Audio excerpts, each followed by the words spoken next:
Shifting our focus to Australia now. Now, climate change is finally at the heart of the upcoming polls. Latest surveys show climate issues as a crucial determinant in the poll outcomes. When the country heads to elections on the 21st of May, the outcome could be significant for the planet's future. A survey conducted by Resolve Strategic and published in April shows that climate change, it is the second most important issue for Australians aged 18 to 34. This is after cost of living concerns. Voters in this age group, they're most concerned about climate change than those from other age groups. Many first-time voters are ready to make their voices heard at the ballot box as well, with the fight against climate change on their minds.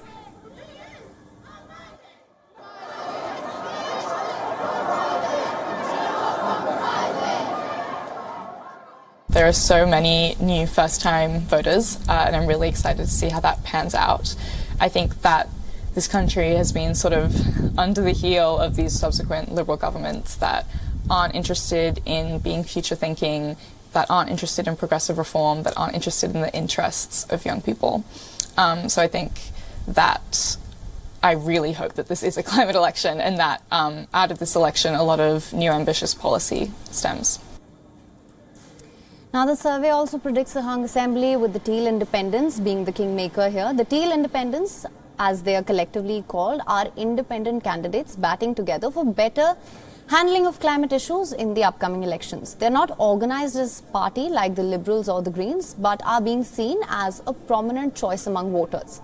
Climate activists were already increasing their influence through the Green Party, and now the rise of the Teals has given another boost to their aspirations. Climate change was also a key point in the party presidential debate, with the Labour candidate Anthony Albanese cornering the Australian Prime Minister on the bushfires of 2019. We saw it with the bushfires, where he rejected the idea that there was any connection with climate change of these events, where he didn't turn up, and when he did turn up, he turned up with an ad with a donate to Liberal Party button in the corner during that bushfire crisis. We saw similarly with the floods, a failure to act early enough and then partisan decisions based upon where support would go. We saw it importantly with the failure to order vaccines early enough. Just like he said it wasn't, he didn't hold a hose in the bushfires, in the pandemic. He said that it wasn't a race to get vaccines. It was. It was. Now, for many critics, Australia has been a laggard on climate change. The country is still reliant on coal for most of its electricity. It makes up just over 1% of global emissions, but is only 0.3% of the world population. Australia is also a massive global supplier of fossil fuels. And factoring in this, it accounts for 3.6% now of the world's emissions. Australia is also one of the nations most at risk from climate change. In recent years, it has witnessed severe drought, historic bushfires, record-breaking floods, 6 mass bleaching events on the Great Barrier Reef. And the current government has angered the allies with its short-term emissions reduction target, which is half of what the IPCC says is needed if the world has any chance of limiting warming to 1.5 degrees Celsius. So the question is, what is the government promising here? After years of division within the Liberal National Coalition, Scott Morrison's government committed to a 2050 net zero emissions target.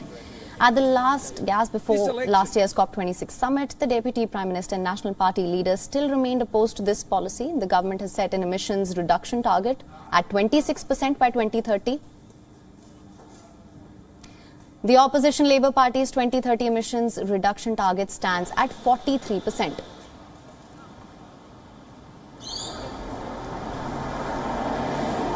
Which experts say is more consistent with warming of about 1.6 or 1.7 degrees Celsius. Labour has also stressed that its policy will not leave emissions-intensive industries at a disadvantage to their global competitors.